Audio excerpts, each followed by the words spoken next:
pertumbuhan kredit di bulan April itu cukup menggembirakan, ya, tumbuh sebesar 13,09%. Ya, ini pertumbuhan tertinggi ya di dalam 5 tahun terakhir ya. Pertumbuhan 13,09 ini sebenarnya apa sih faktornya? Dari sektor real, permintaan kredit itu tumbuh cukup tinggi.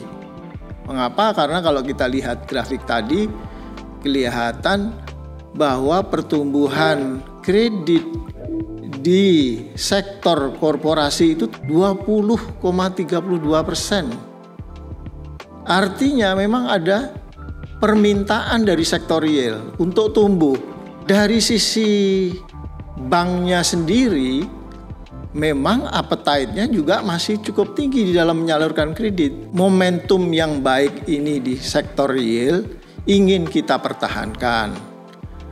Nah, oleh sebab itu, ya, di satu sisi, ya, di bulan sebelumnya, bulan April kita menaikkan suku bunga, tapi di sisi lain kebijakan makroprudensial tetap menjaga momentum pertumbuhan ekonomi itu, ya, melalui kebijakan makroprudensial, khususnya insentif likuiditas makroprudensial KLM, yang pada intinya adalah insentif melalui GWM.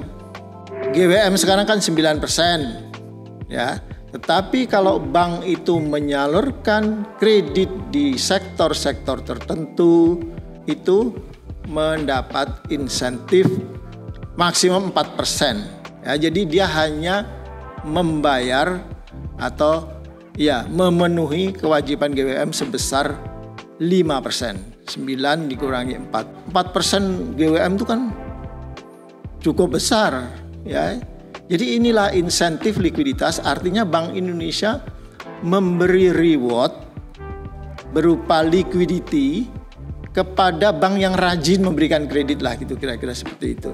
Di bulan Juni ini, tanggal mulai berlaku 1 Juni, itu kita lebih longgarkan lagi kebijakan ini.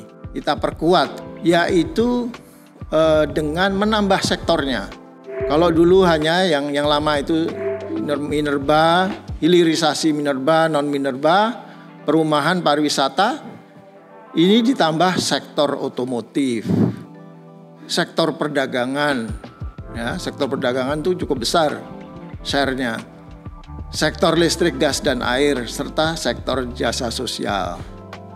Kemudian di pariwisata, bukan hanya pariwisata dalam arti akomodasi ataupun travel, tapi juga ekonomi kreatif.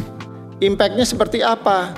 Per 1 Juni ini diterapkan, itu sudah memberikan impact liquidity sebesar 81 triliun. Kita hitung